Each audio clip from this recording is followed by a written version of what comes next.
Hello മച്ചന്മാരെ, എല്ലാവർക്കും ഏറ്റവും പുതിയൊരു മൂവിയിലേക്ക്. അപ്പോൾ നമ്മൾ റിപ്പീറ്റ് ചെയ്യാൻ വേണ്ടി ഒരു തമിഴ് മൂവിയാണ്. മഴയെ പിടിക്കാത്ത മനിതൻ എന്നാണ് നമ്മുടെ പേര്. വിജയ് മിൽട്ടൺ ഡയറക്ഷൻ, സ്ക്രിപ്റ്റ് വിജയ് മിൽട്ടനാണ്. കാസ്റ്റ് നോക്കി കഴിഞ്ഞാൽ വിജയ് ആൻ്റണി, ശരത് കുമാർ, മേഘ ആകാശ് തുടങ്ങിയ പ്രധാനമായും കാസ്റ്റിംഗ് ആയി വന്നിട്ടുള്ളത്. പ്രധാനമായും ഫോൾട്ടായിട്ട് നോക്കുക വെച്ചെങ്കിൽ എന്താ പറയുക, ഒരു ആക്ഷൻ മൂവിയാണ് കൊണ്ട് യൂസ് ചെയ്യാൻ ശ്രമിച്ചിട്ടുള്ളത്. കുറച്ച് ത്രില്ലിങ് കൊണ്ടുവരാൻ ശ്രമിച്ചിട്ടുണ്ട്. അത് എത്രമാത്രം വിജയിച്ചെന്ന് വെച്ചാൽ ഒട്ടും തന്നെ വിജയിച്ചില്ല. ഒരു മലയാളം കൾട്ടിനേക്കാൾ അപരാധം പിടിച്ചൊരു പടമായിട്ടാണ് കണ്ടപ്പോൾ എനിക്ക് തോന്നിയത്. കാരണം ഒട്ടും തന്നെ ഇൻട്രസ്റ്റിംഗ് ആയി തോന്നിയില്ല. കാരണം ഒരു മടുപ്പിക്കുന്ന ഒരുപാട് ഭാഗങ്ങൾ പോകുന്നുണ്ട്. പടം അങ്ങോട്ട് ജമ്പിങ് ചെയ്യുന്നില്ല. അതായത് ഇങ്ങനെ പൂവ് തന്നെയാണ്, തുടക്കം തൊട്ട് കൊടുക്കും വരെയും ഒരേ ലണത്തിൽ പോകുന്നു.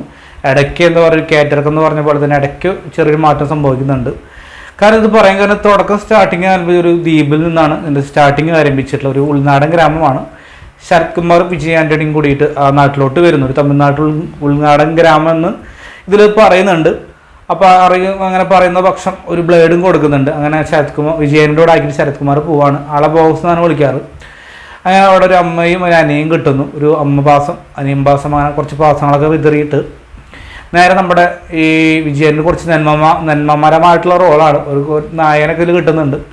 അപ്പോൾ അവിടെ ദായനെ വളർത്തുക, ബോട്ടിലെടുത്ത് കൊണ്ടുപോവുക, അങ്ങനത്തെ പരിപാടിയൊക്കെയാണ്. അതിൻ്റെ ഇടയ്ക്ക് നമ്മുടെ ഒരു പോലീസുകാരുണ്ട്. ഒരു പോലീസുകാരെന്ന് പറയുമ്പോൾ നമ്മുടെ ലാലേട്ടൻ്റെ പണ്ടത്തെ ഒരു പടം ഉണ്ടല്ലോ, അതിലൊക്കെ വില്ലനായിട്ട് വന്നിട്ടുള്ള ഒരു വ്യക്തിയാണ്. മേജർ രവി കൂട്ടിയിൽ വന്നിട്ടുള്ള കർമ്മയോധ, കർമ്മയോധയിലെ വില്ലൻ. അപ്പോൾ അദ്ദേഹം എന്ന് വെച്ച് കഴിഞ്ഞാൽ എന്താ പറയുക, പോലീസ് ഓഫീസർ ഈ മൊട്ട വണ്ടിയുടെ കയറൊക്കെ കെട്ടി അയച്ചു വിടുക, ഉപദ്രവിക്കുക, ഒരു സൈക്കോപാത്ത് പോലത്തെ ഒരു കഥാപാത്രം. വില്ലൻ എന്ന് വെച്ചാൽ നല്ലതിക്കുമില്ല ചീത്തയ്ക്കുമില്ല എന്ന് വെച്ച് കഴിഞ്ഞാൽ ആൾക്ക് ശരിയെന്ന് തോന്നുന്ന ഒരു കഥാപാത്രമായിട്ടാണ് ആൾ വന്നിട്ടുള്ളത്. നല്ല രീതിയിൽ വെറുപ്പിച്ചിട്ടുണ്ട്. ഒട്ടും തന്നെ ഇൻട്രസ്റ്റിംഗ് ആവാത്തൊരു ക്യാരക്ടറായിരുന്നു. പിന്നെ വില്ലൻ വരുന്നുണ്ട്. വില്ലൻ നമ്മൾ പല പടത്തിലും കണ്ടു പറഞ്ഞിട്ടുള്ള ഒരു കഥാപാത്രം തന്നെയാണ്. പക്ഷെ ആൾക്കും കാര്യമായിട്ടൊന്നും ഒരു ഇമ്പാക്റ്റ് വില്ലൻ തോന്നുമ്പോൾ ഒരു വലിയൊരു പേര് തന്നെ കൊടുത്തിട്ടുള്ളത്.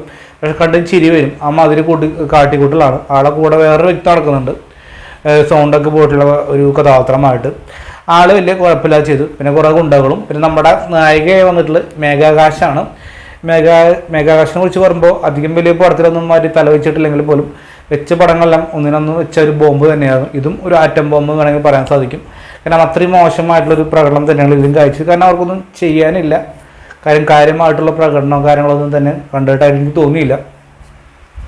സ്റ്റോറിയെ കുറിച്ച് കുറേ പ്രത്യേകിച്ച് ഒരു സ്റ്റോറിയും ആയിട്ടൊന്നും കൊണ്ടുവരാൻ ശ്രമിച്ചിട്ടില്ല. ഏറ്റവും വലിയ പ്രത്യേകതയിൽ നമ്മുടെ കഥാനായകനായിട്ട് വരുന്ന വിജയ് ആൻ്റണി മറ്റേ മുടിയൊക്കെ ബാക്കിറക്കിയിട്ട് വരുന്നൊരു കഥാപാത്രമായിട്ടാണ് വന്നിട്ടുള്ളത്. അപ്പോൾ ആളെ കുറച്ച് നേരം സലീം എന്ന് വിളിക്കും, പിന്നെ ആൻ്റണി എന്ന് വിളിക്കാം, അല്ലെങ്കിൽ വിജയ് എന്ന് വിളിക്കാം എന്നൊക്കെ പറഞ്ഞിട്ട് ഇതിൽ ഡയലോഗ് അടിച്ച് പോകുന്നുണ്ട്. ഏത് പേരെങ്കിലും വിളിച്ചോളൂ, നിങ്ങളുടെ ഇഷ്ടമെന്ന് പറഞ്ഞിട്ടൊക്കെയാണ് പോകുന്നത്. അപ്പോൾ അങ്ങനെ ഇരിക്കുന്ന സമയത്ത് എന്താ പറയുക, ആൾക്ക് ഡയലോഗ് ഈ പടത്തിൻ്റെ ഏകദേശം 45 മിനിറ്റിലാണ് ആൾ വായ തുറക്കണുള്ളൂ. അതും ഒരു എന്താ പറയുക, ഒരു ഷോപ്പിംഗ് മാളിൽ സിഗരറ്റ് വേണം ചോദിക്കുമ്പോൾ ഇതല്ലേ സാർ എനിക്ക് തിരികെ, ഞാൻ അവിടെ സ്റ്റാഫല്ലേ, അപ്പോൾ ആണ് വായ തുറക്കണം. അതുവരെ ഇങ്ങനെ ഇരുത്താം. ഈ പരിപാടി തന്നെയാണ് ആൾ മുന്നോട്ട് പോയിട്ടുള്ളത്. കാരണം വലിയ ഡയലോഗൊന്നും ഇല്ലെങ്കിൽ ഒന്നും വിജയൻ്റെ പടങ്ങളിൽ വെച്ചിട്ട് ഉള്ള ഡയലോഗൊന്നുമില്ല. പിന്നെ തൊള്ള തുറന്നു കഴിഞ്ഞാൽ പോയി ഒരുപാട് നമ്പിക്കെടുക്കുക, മനിതരെടുക്കുക എന്ന് പറഞ്ഞിട്ട് കുറേ ഡയലോഗും പരിപാടിയും കാര്യങ്ങളിട്ടിട്ട് അങ്ങോട്ട് ചടപ്പിച്ച് വലിപ്പിച്ചുകൊണ്ട് പോകുന്നുണ്ട്. അപ്പോൾ അങ്ങനെ നമ്മുടെ വില്ലൻ്റെ അടുത്തേക്ക് വിജയനെ എത്തിപ്പെടാണ്, അനിയനെ ഉപദ്രവിക്കുന്നു. ആ കാര്യങ്ങളായിട്ട് മുന്നോട്ട് പോകുന്നു. അപ്പോൾ പിന്നെയുള്ളൊരു പോരാട്ടം. കാരണം ചില ഫൈറ്റ് സീൻസ് കൊള്ളാൻ പറഞ്ഞു. ഏകോട്ടൊരു എനിക്ക് പോസിറ്റീവായിട്ട് തോന്നുന്നു. First fight scenes 2 fight scene വരുന്നുണ്ട്. ഒരെണ്ണം ഇൻട്രമിൽ തൊട്ടുള്ള ഒരു ഫൈറ്റും അതുപോലെ ക്ലൈമാക്സിലെ ഫൈറ്റും. രണ്ടും അത്യാവശ്യം ഗംഭീരമായിട്ടുള്ളൊരു ഒരു ഫൈറ്റ് തന്നെയാണ്. കാരണം ബാക്ക്ഗ്രൗണ്ടും പാട്ടും കാര്യങ്ങളൊക്കെ കൊള്ളാമായിരുന്നു. പിന്നെ ക്ലൈമാക്സ് ട്വിസ്റ്റും അത്യാവശ്യം വലിയ കുഴപ്പമില്ല, കണ്ടു പറഞ്ഞിട്ടുള്ള പരിപാടി തന്നെയൊക്കെയാണ് എടുത്ത് വയ്ക്കാൻ ശ്രമിച്ചിട്ടുള്ളത്. ഏറ്റവും വലിയ നമ്മുടെ സലീം എന്ന് പറഞ്ഞിട്ടുള്ള വിജയ് ആൻ്റണി പടം ഉണ്ടായിരുന്നു. അതിൻ്റെ ഒരു സെക്കൻഡ് പാർട്ട് എന്നൊക്കെയാണ് പറഞ്ഞ് കൊടുത്തിട്ടുണ്ടായിരുന്നു. പക്ഷേ അതല്ല, സെക്കൻഡ് പാർട്ട് എന്ന് പറയുമ്പോൾ യാതൊരു ബന്ധമില്ലെന്ന് ആൾ നിഷേധിക്കുകയും ചെയ്തിരുന്നു. പക്ഷെ ആ പേര് മാത്രമാണ് യൂസ് ചെയ്യാൻ ശ്രമിച്ചിട്ടുള്ളൂ. കാരണം ആ കഥാപാത്രം കുറച്ചുകൂടി ബെറ്റർ ഈ പടത്തിനേക്കാൾ അപേക്ഷിച്ച് ഒരു 100 ഇട്ട് വേണമെങ്കിൽ ഒരു നല്ല സിനിമ തന്നെയാണ് സലീമും. കുറച്ച് പൊളിറ്റിക്കൽ കാര്യങ്ങളൊക്കെ ആയിട്ട് കടന്നു വരുന്നുണ്ട്. ഇതിലോട്ട് വരുമ്പോൾ പൊളിറ്റിക്കലില്ല, കുറച്ച് അണ്ടർ കവർ ഓഫീസും കുറച്ച് ബിൽഡപ്പും കൊടുത്തുള്ള പരിപാടിയും കാര്യമൊക്കെ മുന്നോട്ട് പോയിട്ടുള്ള ഒരു ഏജൻ്റ് എന്നൊക്കെ പറയുന്നുണ്ട്. എന്ത് ഏജൻ്റാന്ന് പറയുന്നില്ല. നമ്മുടെ സീക്രട്ട് ഏജൻ്റ് അല്ല, എന്തായാലും വേറൊരു ഏജൻ്റാണ്, ഒരു അണ്ടർ കവർ ഓഫീസ്. അപ്പോൾ ആളെ കൊല്ലാൻ വേണ്ടിയിട്ട് നമ്മുടെ മുഖ്യമന്ത്രിയൊക്കെ ആയിട്ട് വരുന്ന ഭാഗങ്ങളൊക്കെ കാണിക്കുന്നുണ്ട്. കാരണം ആൾ നമുക്ക് കോൺഫിഡൻസ് ഒന്നുമില്ല. എനിക്ക് തോന്നുന്നത് വെച്ചാൽ പക്ഷേ സെക്കൻഡ് പാർട്ട് ഉണ്ടായാൽ വിജയിച്ചേക്കുക. പക്ഷേ വൻ പരാജയം ഏറ്റുവാങ്ങിയിട്ട് ഇത്രം തന്നെയായിരുന്നു മഴയെ പിടിക്കാത്ത മനിതെന്ന് പറഞ്ഞിട്ട്. ഏറ്റവും വലിയ പ്രത്യേകത ആരും അറിയാൻ വഴിയില്ല. കാരണം നമ്മുടെ വയനാട്ടിലെ ഒരു ദുരന്തം അനുഭവിക്കുന്ന സമയത്താണ് കേരളത്തിൽ റിലീസ് ചെയ്തത്. അന്ന് ഞാൻ കാണാൻ എനിക്ക് തോന്നിയില്ല. കാരണം ട്രെയിലറും ഒന്നും തന്നെ ഒരു ഇമ്പാക്റ്റ് ഉണ്ടാക്കിയില്ല. കാരണം കണ്ടാൽ തന്നെ അറിയാം വൻ ദുരന്തമായി മാറുന്നു.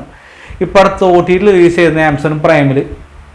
അപ്പോൾ അങ്ങനെയാണ് ഈ പടം കണ്ടപ്പോൾ എന്തായാലും ഒരു ദുരന്തത്തെക്കാൾ വലിയൊരു ദുരന്തം ഇനി സംഭവിക്കില്ലെന്ന് തോന്നി. കാരണം വിജയൻ കേരള വെച്ചിട്ട് ഏറ്റവും മോശപ്പെട്ടൊരു പടമാണെങ്കിൽ ഈ പടം തന്നെയായിരിക്കും എനിക്ക് തോന്നുന്നു. കാരണം വളരെ മോശമായിട്ടുള്ള പടം തന്നെയാണ് എല്ലാവരും കാഴ്ചവെച്ച്. ശരത് കുമാറാണെങ്കിലും മേഘ ആകാശാണെങ്കിലും വില്ലനാണെങ്കിലും ഇതിൽ അഭിനയിച്ചിട്ടുള്ള എല്ലാവരും ഗംഭീരമായി വൃത്തികേടാക്കിയിട്ട് കോളമായി കൈ തന്നിട്ടുണ്ട്. എനിക്ക് തോന്നുന്നു അടുത്ത കാലത്ത് വെച്ചിട്ട് തമിഴിലെ വളരെ മോശമായിട്ടുള്ളൊരു പടം വേണമെങ്കിൽ ഈ പടം തന്നെയായിരിക്കും പറഞ്ഞിട്ടുണ്ടാവുക.